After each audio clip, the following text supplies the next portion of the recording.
Daniel, the third chapter, verse 16 through 18. Shadrach, Meshach, and Abednego replied, "O Nebuchadnezzar, we do not need to defend ourselves before you." The one version said there's no need for us to respond to what you say. There's no need for us to respond. Some of y'all talk too much. You're talking back at the devil. The devil ain't got no power to bring you up or tear you down. He's a defeated foe. So he comes into the fight with a loss.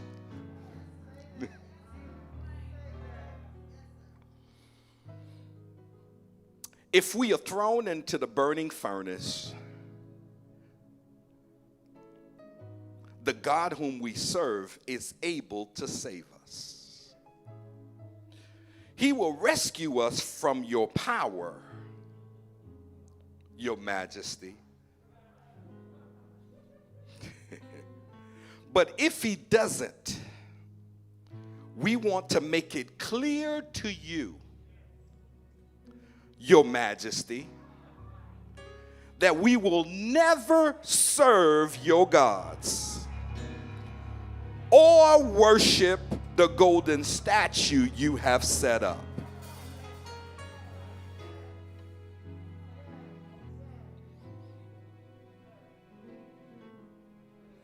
My subject this morning is just so you know. I need you to go ahead and prophesy to a couple of people and say, just so you know. See, that's when you starting to set the qualifier and set the boundary. And you just have to let them know, just so you know. I'm telling you what is not going to happen. Just so you know. Do I have some just so you know folks? Holler back at me if I got some just so you know. My roof could be leaking, my lights could be out, my phone could be disconnected, but just so you know.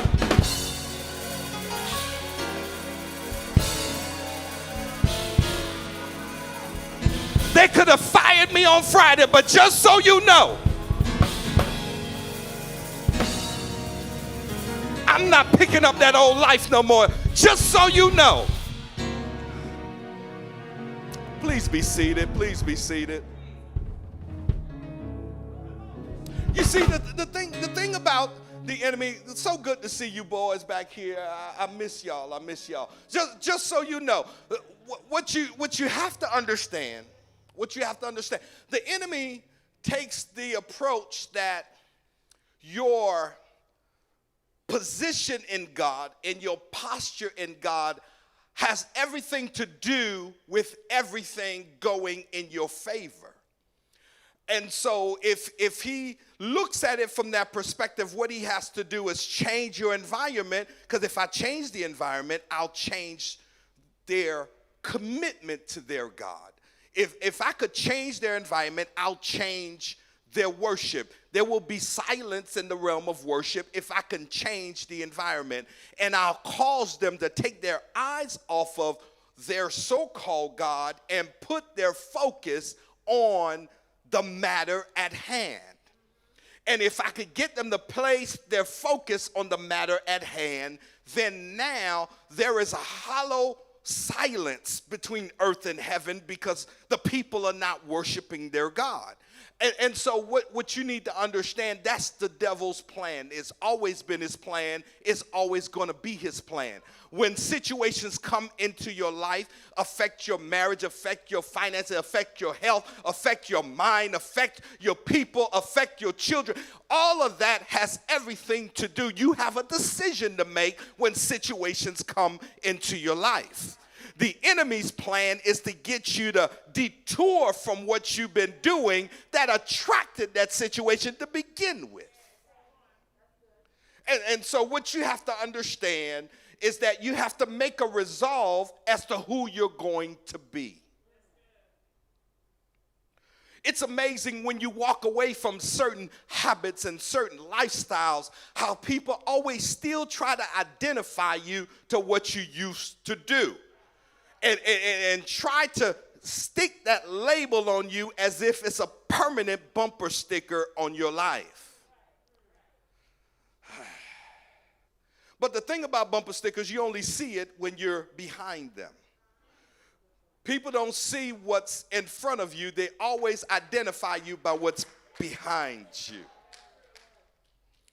Because it makes them feel like that they're not alone. However, in the realm of passion to discipline that the Lord had been dealing with us, God started dealing with me with a totally different perspective. It even affected me and my perspective. As you well know, in November, I'm going to be a Cupa. I'm going to have a grandbaby. I am going to be a Cupa. And the interesting thing is, during our trips, my wife started telling me, you're going to have to get swimming lessons. Because you have to make sure that you could swim with the baby and effectively swim. But the problem with me, it is something that I really did not have the confidence to swim. I don't have the confidence to swim. But I'm going to be prophetic and declare I didn't have the confidence to swim. I'm going to tell you why. I only felt comfortable to swim in places where I was tall enough in case I needed to stand up.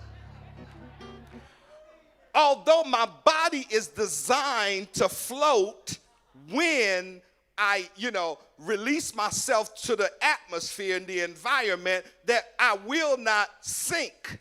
But for something in my head keeps telling me I'm going to sink. So therefore, I put my feet down in order to make sure. Are you understanding? But in the new season that I'm going into, I cannot afford a situation where my grandbaby could be somewhere and I'm not adequately confident to go and get my baby. I wish somebody would, you get this in a minute. And so therefore, that's why you have a level of comfort in places where there are securities to make sure that in case it don't go through, I'll stay here. But believer, we're living into a time where God is looking for our discipline, not discipline as far as spanking and correction, but discipline as far as regiment and the validation, because discipline is really validation in who you are. Discipline is not the correction, because discipline is often talked about in the realm of your behavior, but not in the realm of your posture. Today, I want to bring discipline in the realm of your posture as to who you are instead of what you do. Because it's two different things, who you are and what you do. You could do some things that you really are not who you are, but you do it out of necessity so that you can get a result or an outcome. Some people, they pray because they want results. They don't pray because they... So we need to understand who we are. So what God is showing us in this scripture and in this story is to evolve to who you are. It's in there. Just so you know, it's in there. Circumstances keep coming. You ever wonder why you keep failing the same things? I do. I evaluate myself. Why do I keep failing the same tests in my life? And oftentimes, and practically all the time, is because I refuse to evolve to operate in a new level. Just talking about me. I refuse to operate in a new level, and when I refuse to operate in a new level, not that the ability is not in me, but the comfort is not there. The problem is we only operate where we have comfort, but greatness operates when there is no comfort, but the responsibility and the fortitude and the necessity is there. I have a need to be there even though I don't feel like doing it. I have a need to operate at this level even though I've never displayed this level of excellence, but God put me in this situation so that I can demonstrate him through me, not necessarily a religion. You can't fake certain levels. You can't fake at the next level. You can't keep faking, making it, and filibustering. There has to be a discipline that takes place for you to operate at the level God is calling you to. See, you grow to a place where the things that you're familiar and comfortable with, you outgrow.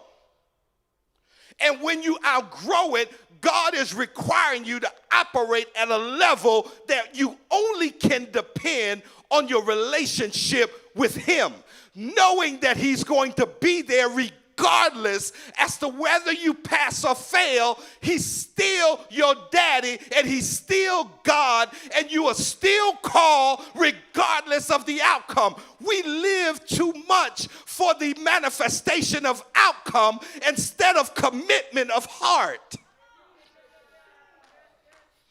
We live for the results instead of living for the journey.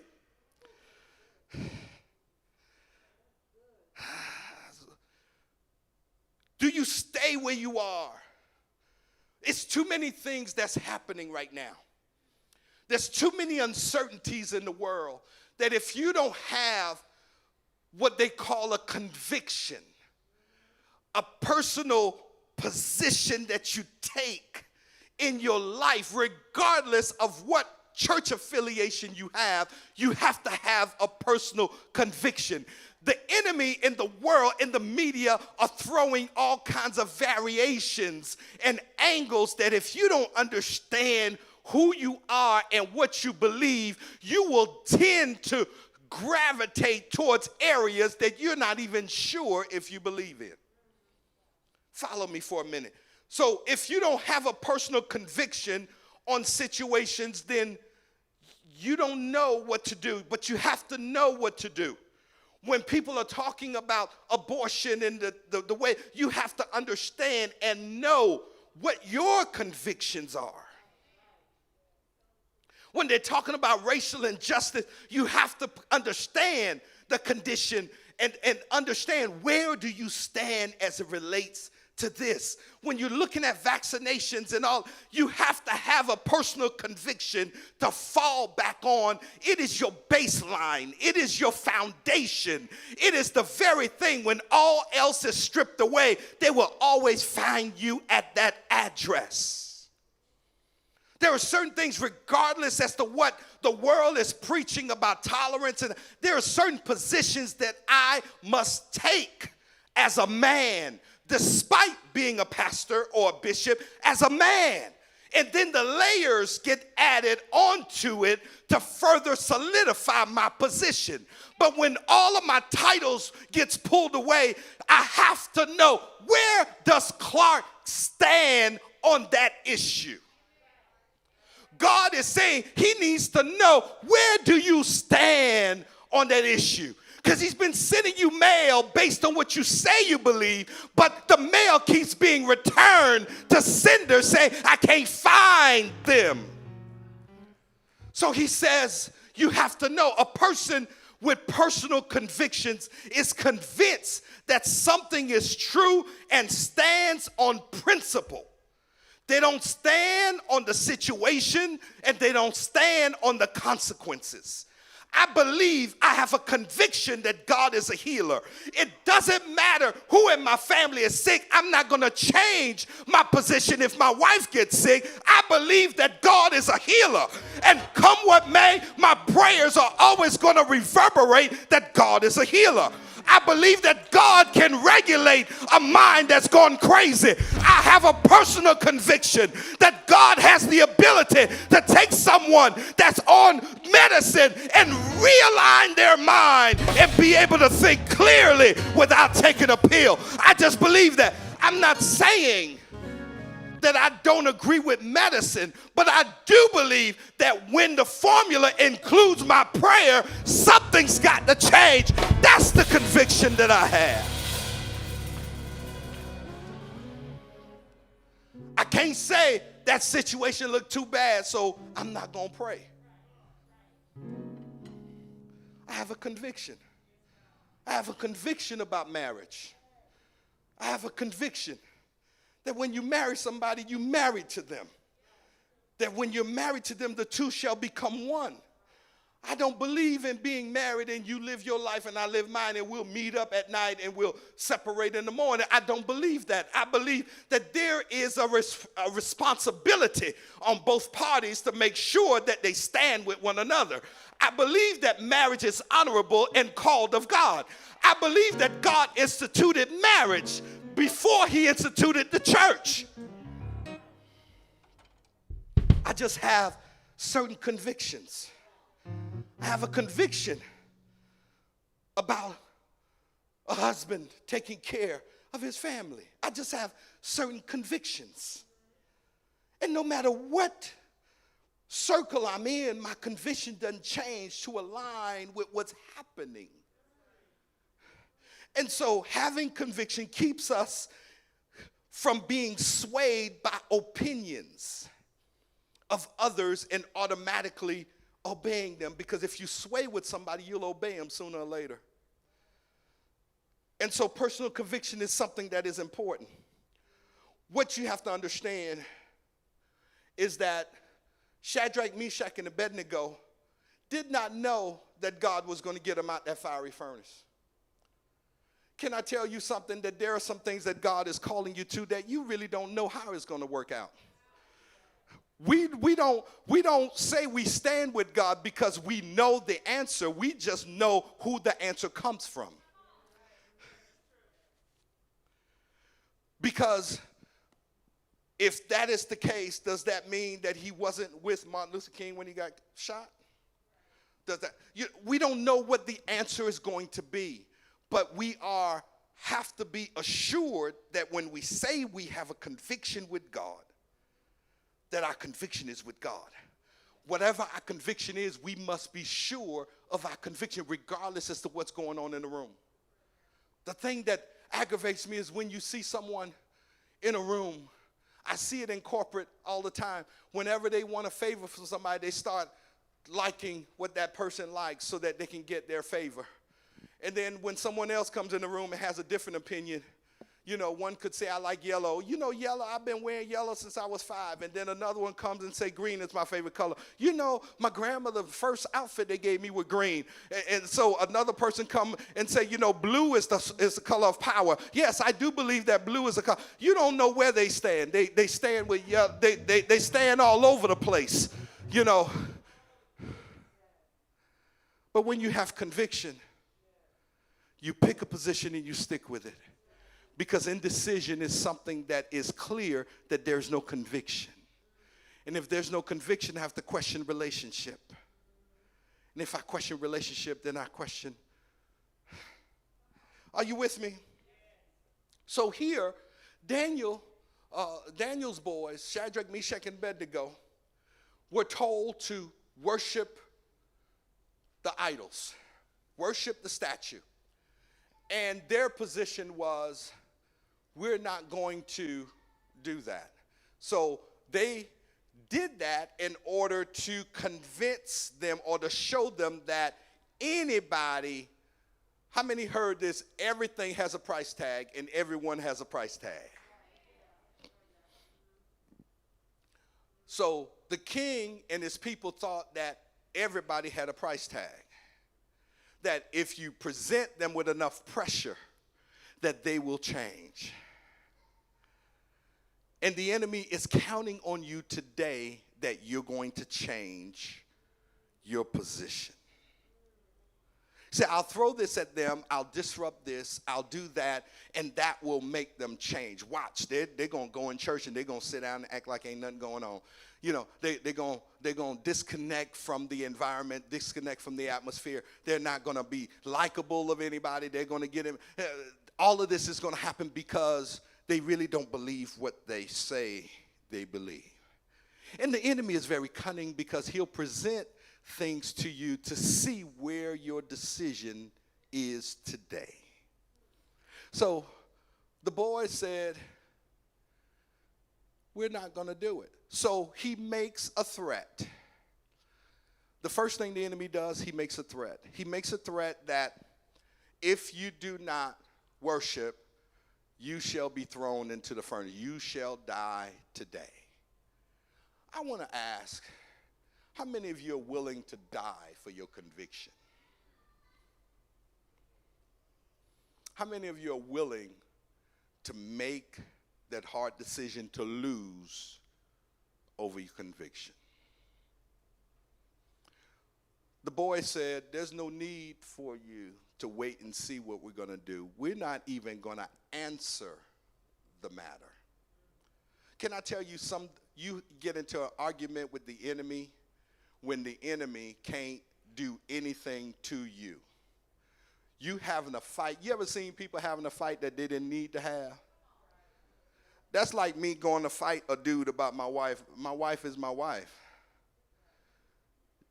She's here. I'm here. You saying that whatever is not going to cause me to fight you. Fight you for what? I already have what you said.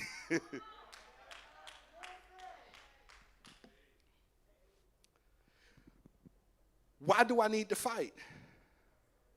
If God says that you are going into divine acceleration, why does any subtraction in your payroll make you change your mind? If God said divine acceleration, wherever God subtracts, he's going to multiply in another place. My conviction is this, and this is my position.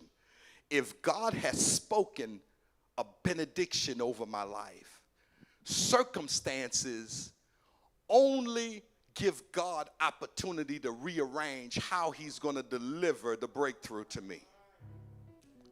Because if God said it, one thing I'm sure of, I'm going to get it.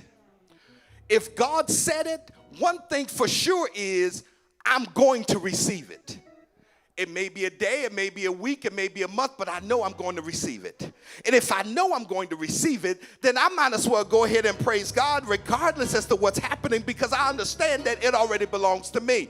By the fact it leaves the lips of heaven and hits the atmosphere of earth, it tells me that it belongs to me.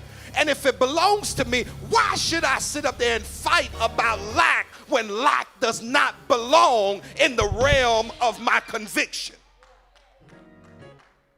I wonder if I have some folk that understand that you are richer than your bank account says. I need to hear you in here to understand. No, I'm not. If you know that what you possess in heaven is much more than what you see on earth, I need you to holler back and say, I'm here. Because you're entering into a season where it's about to manifest. You're entering into a season where it's about to become clear to you how much worth do you have to God. So he says this.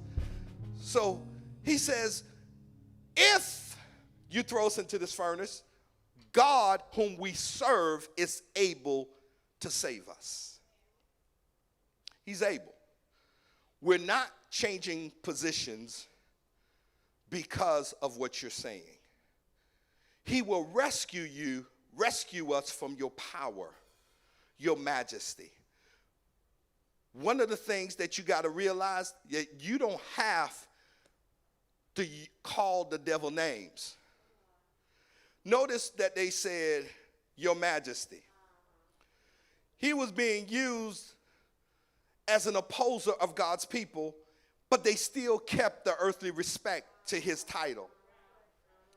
See, sometimes what you end up doing and what I do, when I get mad enough, I, used to just throw out all of the rules and feel like because I'm right, I could act any way I want to. But I want to come tell you that sometimes you can wrong your right in how you handle being wronged. And so you need to understand that there's still a responsibility for you to still maintain a level of decorum, even in the midst of attack. in the midst of attack, you need to focus on who you are and who you belong to, and let your speech determine and say who you are and who you belong to. Yeah, you're doing me wrong. Yes, you have a blessed day. You've been fired from the job you were promoted from last week, and so now we're terminating you. Oh, I thank you for the opportunity, and I pray much success to your business. And so now your mind is on where you're going instead of acting like that they were the source for your life. Can I tell you something? Your job is not the source for your life. Some of y'all has been dummying down the very gifts that God has placed on the inside of you, and you're too lazy to activate those gifts and trust God, so you'll trust a paycheck rather than trust the gift. But I come to tell you today, your abundance is not coming from a W-2. Oh, baby, God is getting ready to release an anointing on 1099s. God is getting ready to release some blessings on some business owners, on some small business owners, that if you could trust God. The reason I could say it, I had to take that journey.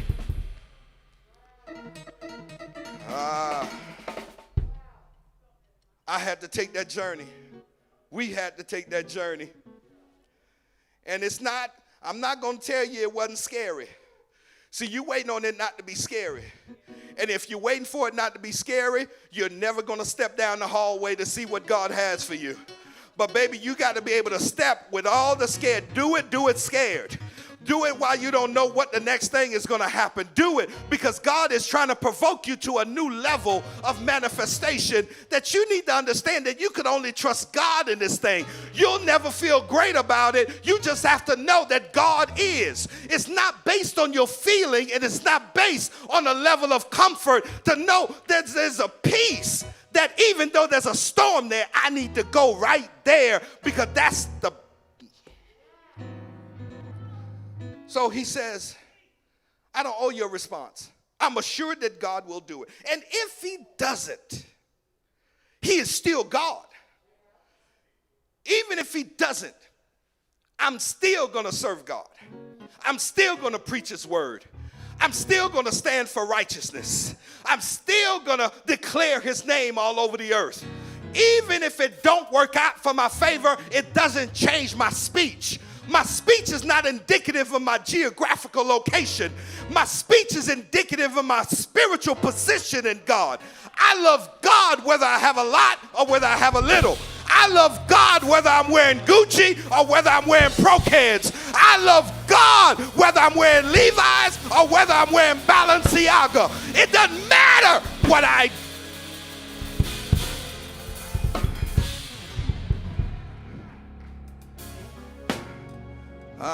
It doesn't matter. My position is assured. And so the Hebrew boys is showing you that your worship is not indicative of your access. It's indicative of your posture.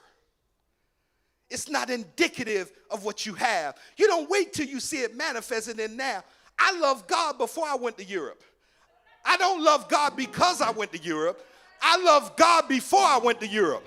I could have a grand time in Naples. I didn't have to go to Europe to experience the greatness of God.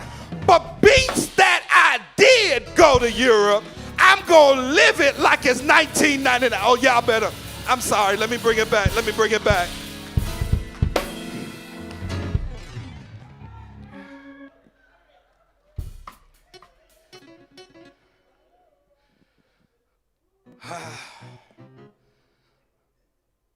I don't love my kids because I had an example of a father. I love my kids because I made a decision to love my children. I made a decision to raise my sons. I made a decision to be committed to my family. I didn't do it because they were willing to have me. Once we got married, you couldn't get rid of me. I will not leave. I will sleep in the living room until you ain't mad no more. But I will stay right there because I'm committed to the family. I'm not committed because everything is always rosy and wonderful. There are going to be some times you don't know whether you coming or going. There's some days you don't know whether you saved or not. There's some days you don't want to tell nobody you saved. Quit looking at Peter like that. You done denied Jesus more than 3 times.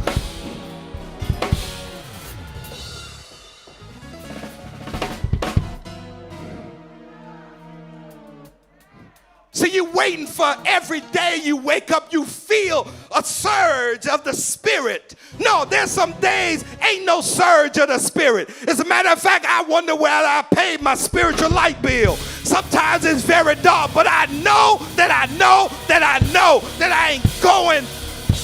Just so you know. Now that's the real.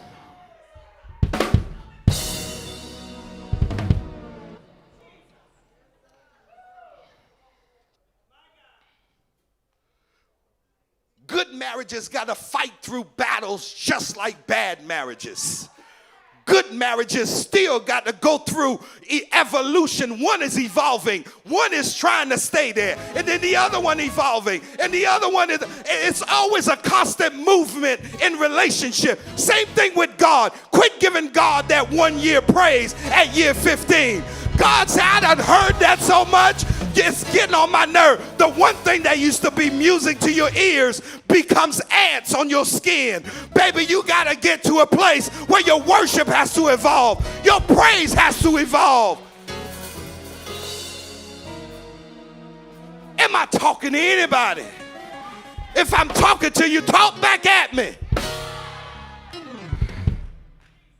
You have to evolve. I'm in my 35th year of marriage. 35th year of marriage. You don't skate into 35. Some days you got to fight to get into 35. I've been saved since October 24th, 1988 at 4:30 in the afternoon. Baby, not every day I felt like hallelujah. Some days I ain't want to say amen. Some days I ain't want to sing Zion songs. But sometimes you have to bring your mind to the place and say, this is who I am. This is who I am. This is who I am. This ain't how I feel, but this is who I am. This is who I am. I am the righteousness of God. I want to cut somebody, but I'm the righteousness of God. I want to bust them in their face, but I'm the righteousness of God. I want to kick them in their head, but I'm the righteousness of God. Can I have some folk want to be real? You want to sit up there act like you all dancy all the time. The devil is a liar. By the mere fact you got that thought, you a fake anyway. Baby, I need some folk that's ready to stand for real for God. And say, you know what? I ain't got no S today, but I love God.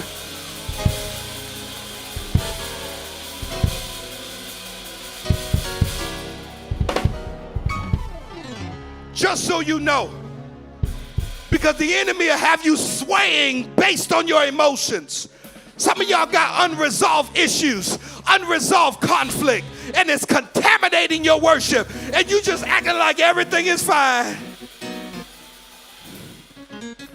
God said no. Somewhere along the line, there ought to be a conviction. Some of us, the stabilizer comes sooner than others. Some of us may not feel some turbulence. Some of y'all, your drink got to spill. You know, things got to come out the cupboard. Everything got to fall apart before you like, you know what? Maybe I need to get this straight.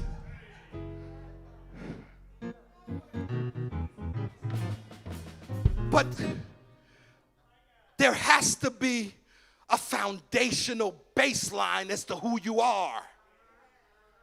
There has to be.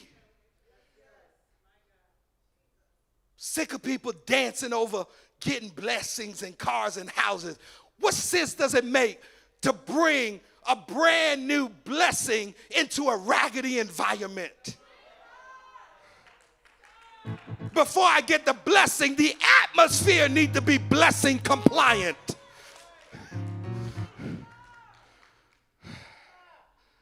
Can't drive a Range Rover and pull up in your mama apartment. You can't do that.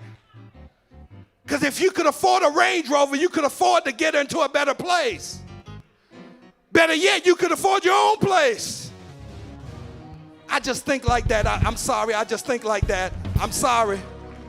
I'm sorry. I ain't trying to offend nobody.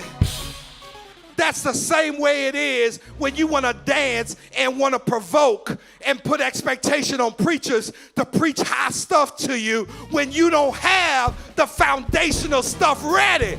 You still lying and whoremongering, but you want to live like it's golden.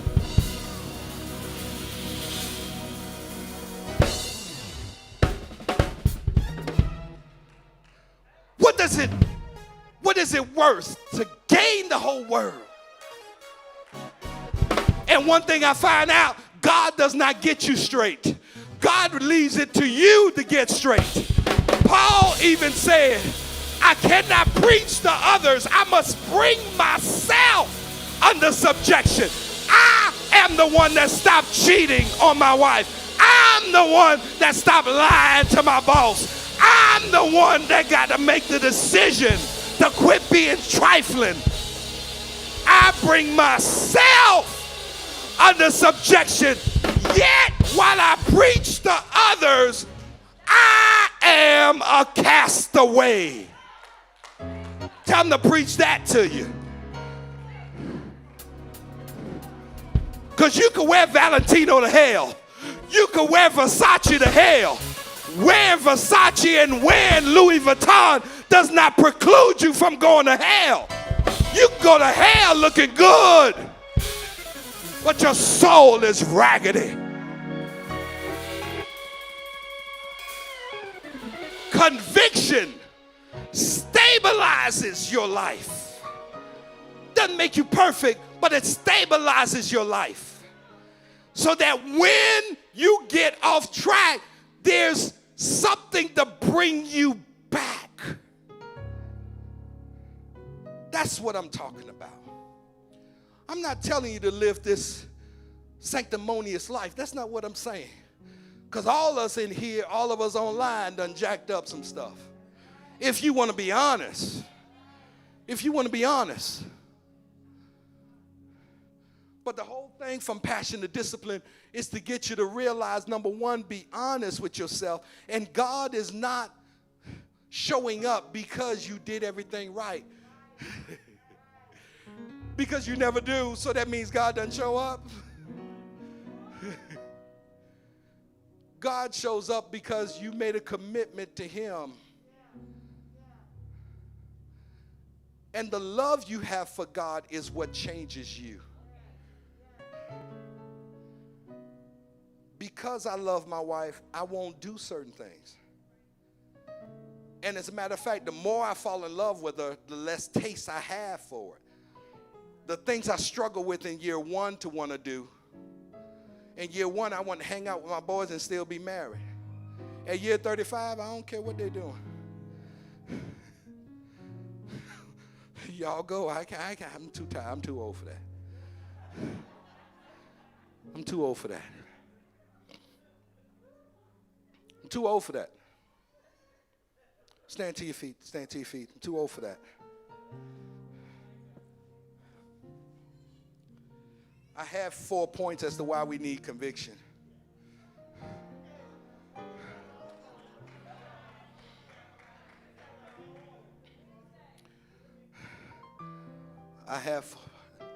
Because here's the thing. I do believe that God has us on a trajectory to experience some things in this house that is unusual. However, one thing I realized when my mind was tired, I would make some decisions or lack thereof because I didn't want to rock the boat.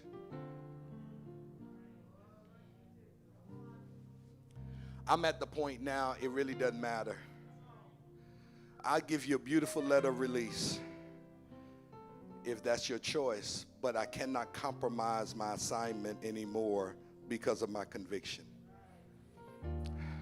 I was looking at my pictures at year 5 and year 10, and I was like, oh my God, I had a level of conviction to pastoring and overseeing that the years wore me down because I never took any time off for real. The last 2 weeks, God has allowed some brain cells to heal. Are you hearing me? And why is that important to you? Some of your greatness hadn't come because I hadn't been in a position to provoke you. So I am to blame for you not being where you need to be in God. I'm not here to make you comfortable. I'm not here to make you feel good. I'm here to bring out of you what God has placed in you. Some of you don't even know how you got here. Some of you, conflict didn't bring you here, none of that stuff, but you're here. But I will declare, and I stand with prophetess, that you are entering a season of divine acceleration. That you are entering a season of opulence and grandeur.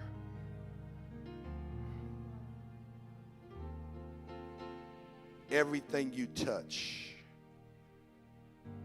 because you've been diligent. God was dealing with me, and part of my struggle with today's message is that God was talking to me about discipline. And what he was showing me was the children of Israel going through the 400 years of slavery. They didn't have any of their celebrations, but they had to maintain a baseline of discipline. And the one baseline of discipline they kept was the circumcision. The act of the circumcision kept them connected to the covenant with God. That was their go-to. If I were to ask you, what's your go-to that keeps you connected to God? That is where God is going to meet you. When Peter was called, he was called on the seashore after having a night of failure. He was a professional and he was an expert. But Jesus spoke at his place of expertise, and he passed over the authority to the Word of God. Some of y'all are great at what you do, but you still don't have the results that you used to get or that you should get. It is because God is not the authority of your go-to.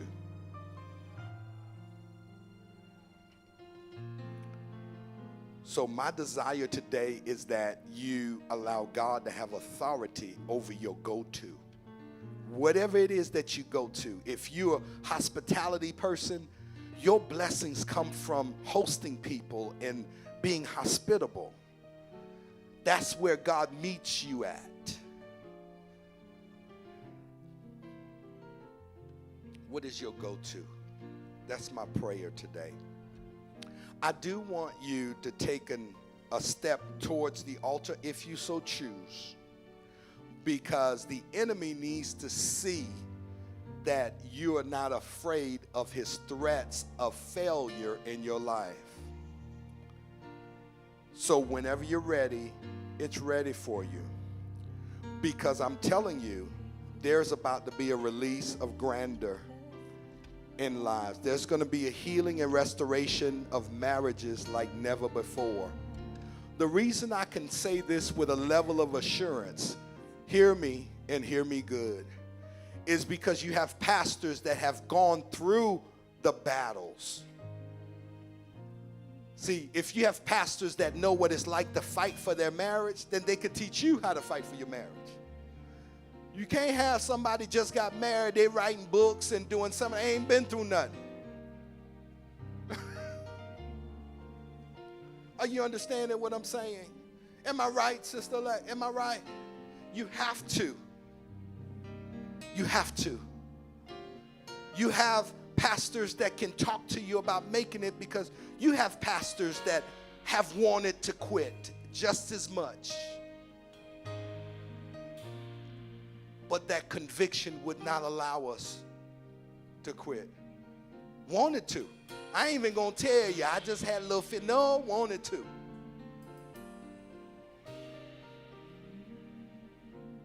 So the prayer today is that you're letting yourself know, just so you know. So you speak to every doubt that is on the inside of you. Say, just so you know, I ain't going nowhere. I ain't going nowhere. Just so you know. I keep failing at this juncture, but I'm not quitting. Just so you know. You're not going to leave here and all of a sudden your life becomes perfect and you ain't. No, you still going to have those struggles. You have to make a decision, just so you know. I ain't going nowhere. I'm staying right here. Like I told my wife.